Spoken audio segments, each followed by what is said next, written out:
1944, the European theater of World War II was embroiled in chaos. The Allies were pushing back against the Axis powers, but the war was far from over.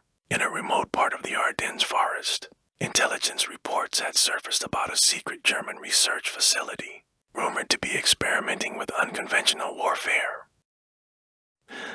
Mission was clear: infiltrate, gather intelligence, and neutralize the threat. But as the soldiers would soon discover, the true nature of the enemy was far beyond anything they had imagined. Captain David Reynolds was assigned to lead the operation, a decorated officer with a reputation for strategic brilliance. Reynolds had handpicked a team of seasoned soldiers for the mission. His team included Lieutenant Jack Turner, Sergeant Bill Harris, Corporal Sam Miller, Privates Tom Collins, John Brooks, and the sharpshooter Private Annie Lawson. They set off under the cover of darkness, navigating through the dense, snow-covered forest. The air was biting cold, and the silence was oppressive as they ventured deeper. The forest seemed to close in around them, the trees casting long, eerie shadows. After hours of marching, they reached the edge of a small village called Vol.13, nestled in a secluded valley. Vol.13 had an air of desolation. The houses were dark, the streets empty. The only sign of life was the church standing in the center, its doors slightly ajar. Reynolds decided to use the church as their base. Inside, the air was even colder, and a sense of foreboding hung over them. They set up a perimeter and took turns keeping watch. First night passed uneventfully, though the men couldn't shake the feeling of being watched. At dawn, Reynolds ordered a reconnaissance of the village. They found no signs of the enemy, but strange symbols were etched into the doors of the houses, and the villagers seemed to have vanished without a trace. As night fell, the situation took a turn for the worse. Turner, who was on first watch, reported seeing flickering lights in the forest. The men dismissed it as the wind playing tricks, but the unease grew. Just past midnight, the whispers began. At first, they were barely audible, but soon they became insistent, speaking in a mix of German and an unknown language. The following morning, Miller found strange footprints around their camp, leading in and out of the forest. They seemed to appear and disappear without reason, as if the creature that made them had no physical form. The team was on edge, their nerves fraying under the weight of the unknown. On the third night, the situation escalated. The whispers grew louder, the lights in the forest closer. Suddenly, Brooks screamed. The team rushed to his position to find him staring into the trees, his eyes wide with terror. He claimed to have seen shadowy figures moving among the trees, their eyes glowing with an unnatural light. Reynolds tried to calm him, but the fear was contagious. Realizing they needed answers, Reynolds decided to search the forest during daylight. They found more strange symbols carved into the trees and remnants of what looked like old, hastily abandoned campsites. As they ventured deeper, they discovered an old, hidden path leading to a forgotten bunker. The entrance to the bunker was partially collapsed, but they managed to clear a way in. Inside, the air was stale and the walls were lined with strange arcane symbols. It was clear that this was no ordinary military installation. They found documents detailing experiments on soldiers, attempting to harness supernatural forces to create invincible warriors.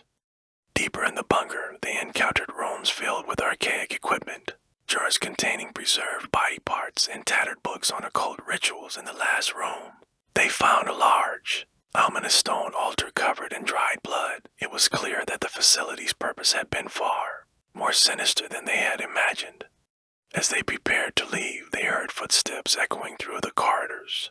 The temperature dropped sharply, and an overwhelming sense of dread filled the air. Reynolds ordered his men to ready their weapons. Emerging from the shadows were the spectral figures of soldiers, their faces twisted in agony. The bullets passed through them harmlessly, and the ghosts advanced, their hollow eyes filled with malice.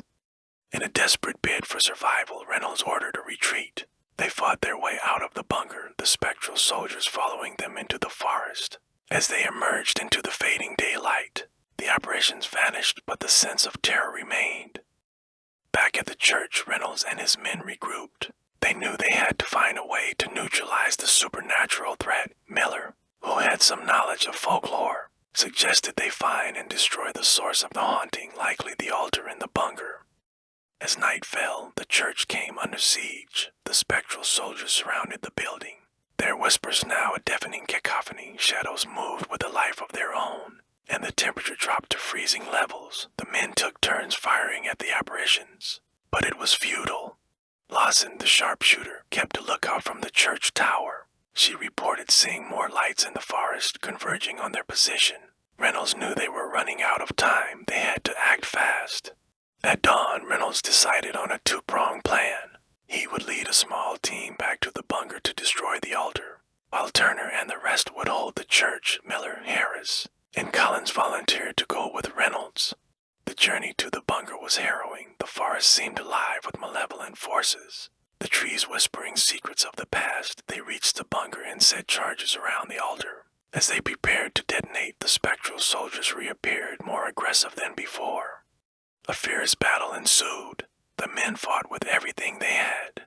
The air filled with the sounds of gunfire and unearthly wails.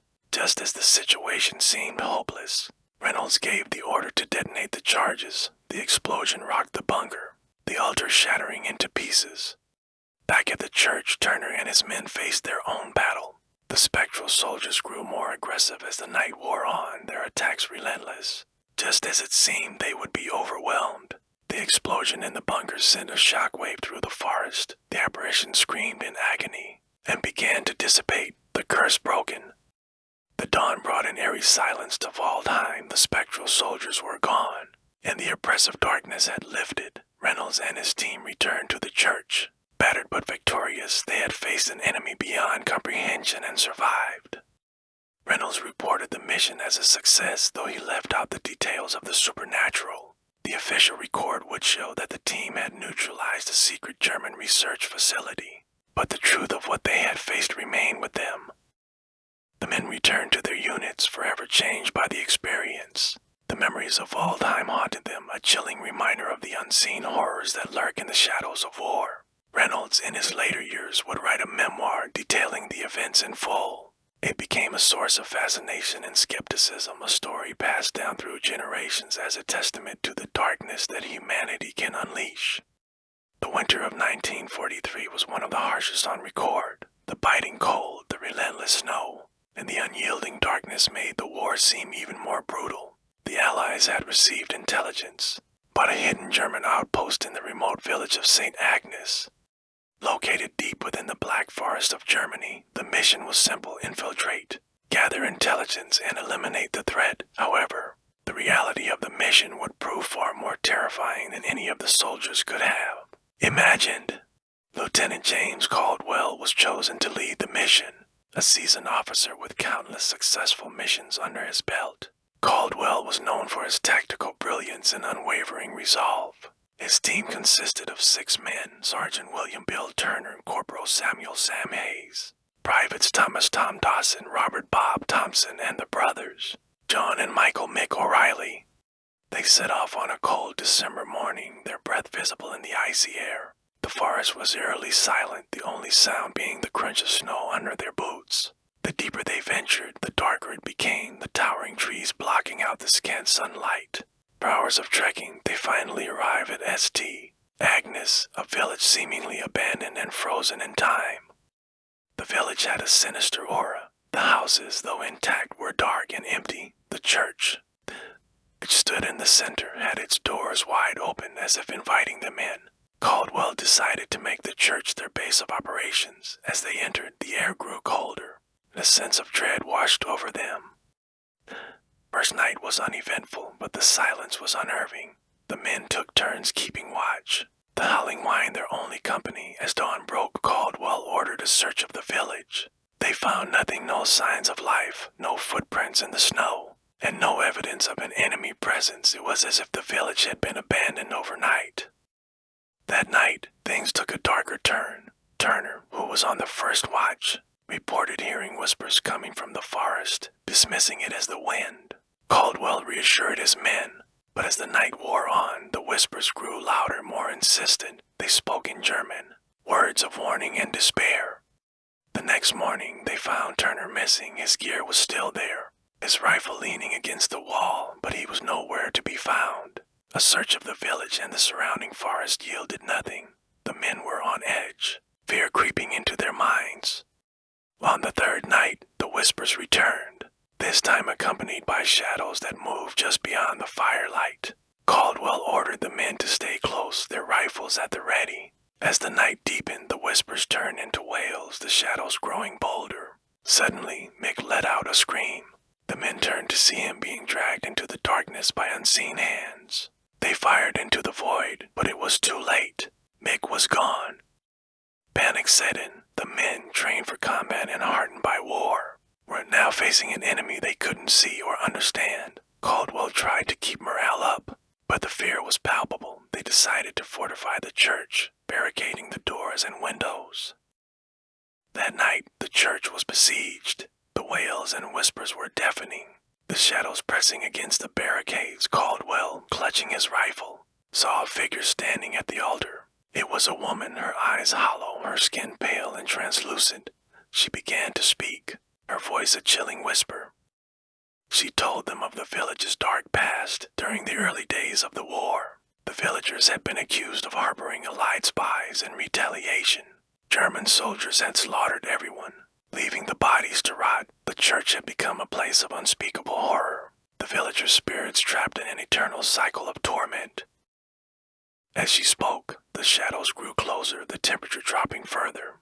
The men fired at the shadows, but their bullets had no effect. The woman continued, telling them that the only way to break theirs was to find and bury the bodies, giving the spirits peace. With no other options, Caldwell and his remaining men ventured into the forest the next morning. Guided by the woman's spirit, they found a mass grave, the bodies frozen in time.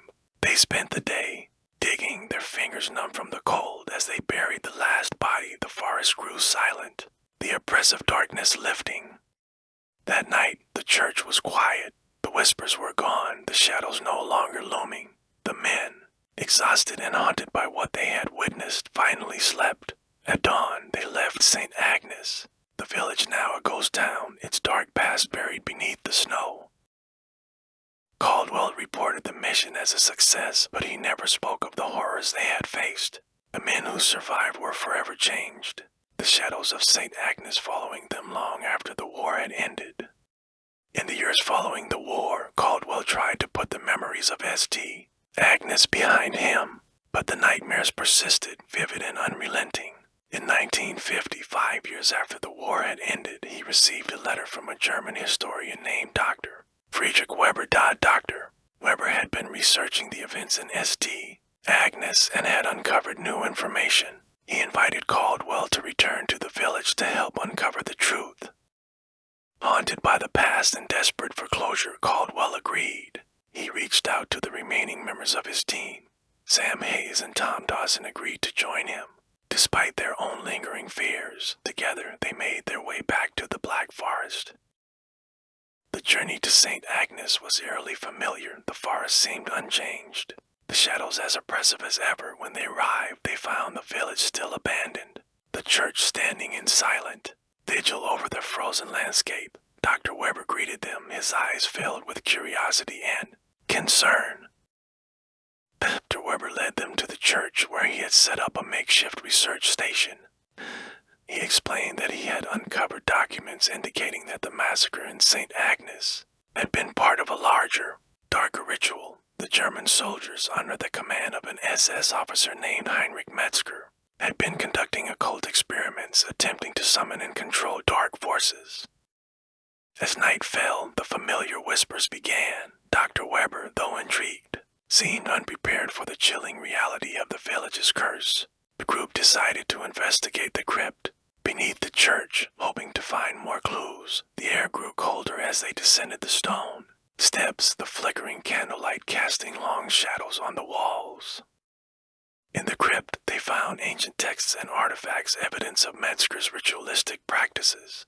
The most disturbing discovery was a large, ornate mirror covered in runes. As Caldwell approached, the mirror began to shimmer, showing glimpses of the past. They saw the villagers' final moments, the terror and despair etched on their faces. Suddenly, the mirror shattered, releasing a chilling wind that extinguished their candles. The whispers turned to screams, and shadows began to move around them in the chaos. Caldwell felt a cold hand on his shoulder. Turning, he saw the spectral figure of Heinrich Metzger, his eyes burning with malevolence. Metzger spoke in a guttural voice, condemning them for disturbing his work. He revealed that his spirit was bound to the village and he sought to complete his dark ritual. Caldwell, Hayes, and Dawson fought to maintain their composure, but the terror was overwhelming. Realizing they needed to break the ritual, Dr. Weber suggested they destroy the artifacts and texts. As they smashed the items, the shadows grew more agitated, the air filled with an unearthly wail. Metzger's spirit lashed out, but the group persevered, determined to end the curse once and for all. In a final, desperate act, Caldwell grabbed a nearby torch and set the remaining artifacts ablaze. The flames roared to life, consuming the dark relics. Metzger's spirit let out a blood-curdling scream before dissipating into the ether. The crypt fell, silent, the oppressive atmosphere lifting. Emerging from the church, they found the village bathed in an eerie, tranquil light. The whispers were gone, the shadows no longer menacing. St. Agnes, it seemed, had finally found peace. Caldwell and his team left the village, their hearts heavy but their spirits lighter. The horrors of St. Agnes would stay with them, but they had faced the darkness and emerged victorious. As they returned to their lives, they carried with them the memory of a place where the past and present had collided, where the shadows of war had given way to a haunting far more terrifying. Years later, Caldwell wrote a memoir detailing the events in St. Agnes. His account, though met with skepticism by many, became a source of fascination for those interested in the supernatural and the occult. Dr. Weber continued his research, publishing several papers on the intersection of war and the paranormal. The village of St. Agnes, though still abandoned, became a place of pilgrimage for those seeking to understand the mysteries of the past. The church, once a place of horror, stood as a testament to the resilience of the human spirit and the enduring power of courage in the face of darkness. And so, the story of St. Agnes lived on, a chilling reminder of the shadows that linger at the edges of our. Benoit opened the small hidden door. We both entered a small dark room. He reached up and pulled a cord. A flickering incandescent bulb suddenly illuminated what could only be described as an Aladdin's cave of armaments. Jesus, Benoit, when you said you knew a guy, I said, stopping as I marveled at the treasure trove. Yeah, well, remember when I said business was good? Well, this is the real business, Benoit informed me. I picked up and began inspecting an AK-47 style rifle from a collection leaning against the wall. Those are mostly AKMs, but there are a few Type 56s mixed in there as well, Benoit explained. I'm just disappointed you don't buy American, I said, laughing. Yeah, well, what can I say? Communists make reliable rifles. Although if you must insist, I do have something big, black and all American, if you want to see it, Benoit said, smirking. Christ, I think I've already seen enough of that in the showers at boot camp, Benoit, I said with a look of disdain.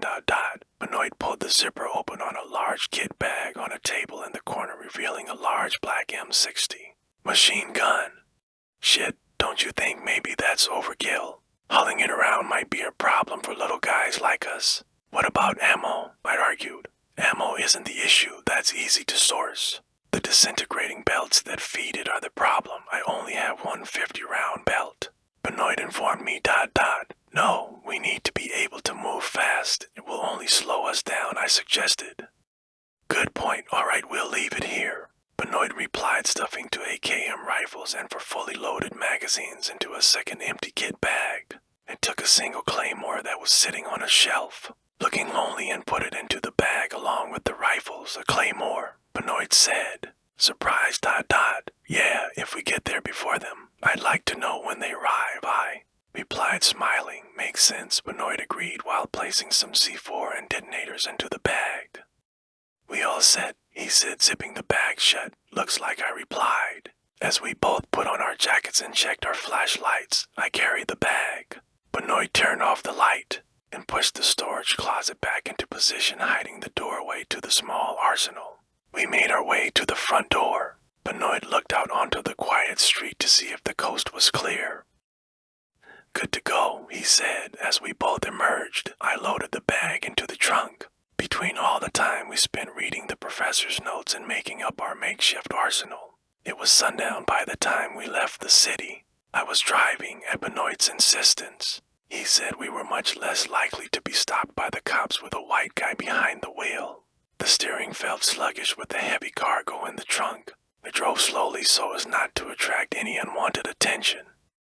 I guess looking at the map, the address seemed to be about an hour or so from the city, but it was deep into the swamp. We had to take a selection of back roads and by roads to get to our destination.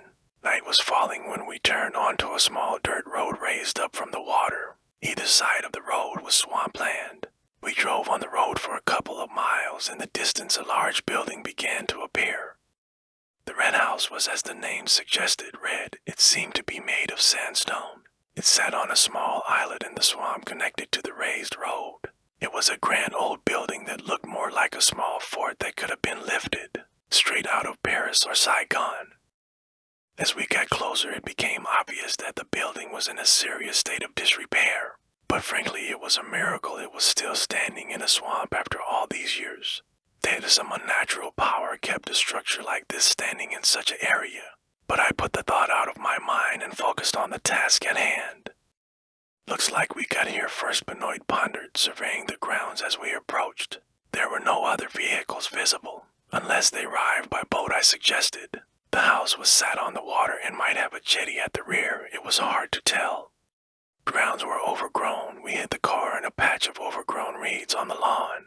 Benoit opened the trunk. I unzipped the bag and removed the 2 AKM rifles. I loaded a magazine into each and slung one rifle onto my shoulder and handed the other to Benoit. I stuffed the claymore into my large jacket pocket and we each took a spare magazine. The bag was now empty save for the C4 and detonators. Benoit zipped up the bag and slung it over his shoulder. We both walked up to the imposing building weighed down with our armaments. Ascended the stone steps. The large wooden doors gave little resistance as I pushed them. We turned on the flashlights, attached to our jackets as we entered a small lobby area with a coat room. I'm surprised junkies haven't taken this place over, I said to Benoit. People down south are afraid of buildings like this, man. Too many ghosts of the past. They stay well clear, he responded. We walked through the lobby area to a corridor. The air was hot and smelled of mold. The old wallpaper was falling off the walls and bits of broken glass and other detritus littered the old baggy red carpet. At the end of the long corridor, we reached more large double doors. Opening them, we emerged into what looked like an auditorium. The room had a high ceiling and was laid out like a theater with a stage and lots of booths and tables. The galleries had lots of private boxes. The place was all adorned with badly worn red velvet. Drapes. I guess the place was converted into one of those classy burlesque whorehouses, I suggested. Yeah, must have been pretty swanky in its heyday. I'm willing to bet rich folk and officers only. I can't imagine grunts like us would have been welcome in a place like this, Benoit responded. Yeah, well, back in those days, guys like you weren't welcome pretty much anywhere, I joked. Very funny, there's plenty of places we're still not welcome, he retorted. Where the hell do we go now? This doesn't look much like a temple, I wondered aloud. And then the familiar whispering voice began to speak. Welcome, defilers, I've been expecting you. Benoit looked at me in fear. I could tell we were hearing the same voice, and not just because she spoke in plural. The voice no longer seemed to be in our heads, it was emanating from behind the stage. We ran up and mounted the stage. The voice continued to whisper but became louder. I put my rifle to my shoulder and pulled the charging handle. I parted the tattered stage curtain with the barrel of my rifle. The area was illuminated with our flashlights. We walked slowly through the backstage area as I darted the barrel of my rifle left, and right at nothing but shadows, the voice whispered from below us. The floor was covered with an old rug. I pulled it aside to reveal a cellar hatch with a metal pull ring handle. I pulled the handle with one hand, the other tightly pressing the rifle to my shoulder. We were hit with a foul smell, like rotting flesh. Look, whatever we see or hear down there, we just ignore it.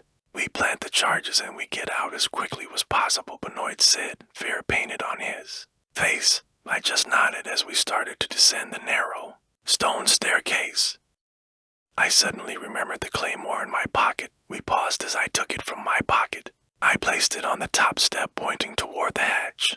I pulled the hatch down and attached the tripwire to the handle on the inside of the hatch. We continued down the narrow stone staircase. It looked all too familiar, like we were descending the same stone staircase from the tunnel in Vietnam. It seemed to go on forever. I led the way with my rifle. It was hot. Sweat dripped from my face, and then the smell of decay became overpowering.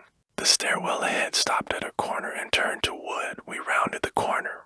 The wood was ornately carved like in a cathedral. We had clearly found our temple. The wooden corridor ended in an archway. We emerged into what looked like a small wooden chapel. The chapel was lit by wall torches and had a high-vaulted ceiling. The entire structure was made of ornately carved wood. Only some unnatural power could keep this structure intact like this under a swamp. Even the foul smell subsided when we entered the chapel. The chapel was filled with wooden church pews and paintings adorned the walls in perfect condition. Benoit and I stared in silence. The paintings depicted the woman from the statuette. In one she was smiling while handing bread to some children. In a second she was comforting a sick bedridden woman. In a third she was protecting a group of peasants from soldiers in armor. At the front of the chapel there was a large statue of the woman, but it wasn't gold. It was a simple wooden carving of the woman smiling. Aside from her legs being made of tentacles, she seemed warm and inviting. A small wooden box lay at her feet. The voice spoke. "Welcome to my temple, lost souls. You defiled one of my shrines. That shrine was a beacon to protect the weak and oppressed. Vulnerable souls will suffer because of your sacrilege." Her voice was warm and reassuring. "But all is not lost. You have found my temple and can repent for your sacrilege. You must help me feed the hungry, tend the sick, and restore the lame." "That's a lot of stuff, and neither of us are doctors," I replied like a scolded 5-year-old. "I don't know anything about farming to grow food." Benoit told her in an equally ridiculous fashion. "Fear not, children. Simply open the box at my feet and read the prayer within, and my love will spread throughout the world. It will fill the stomachs of the hungry, heal the wounds of the sick, and soothe the minds of those in despair," the voice said in a reassuring mother's tone. I approached the box at her feet. Benoit followed me. I reached out to open the lid with joy in my heart. An explosion shook the chapel. The claymore at the foot of the staircase had clearly been detonated. I was disoriented for a second with the sound and shaking, just long enough to see the world as it really was. I retracted my hand. Benoit stepped back in fear, looking around the chapel. "This place is not right." Benoit's voice was filled with terror. "I know, plant the charges," I responded. Before my eyes, the wooden statue turned to solid gold and the expression of warm comfort on the woman's face turned to malice. The ornately carved wooden pillars of the chapel turned to bone, and the paintings now depicted scenes of horror. In one, the woman hovered over an army of men with hollow eyes. In another, she stood before a temple made of human remains.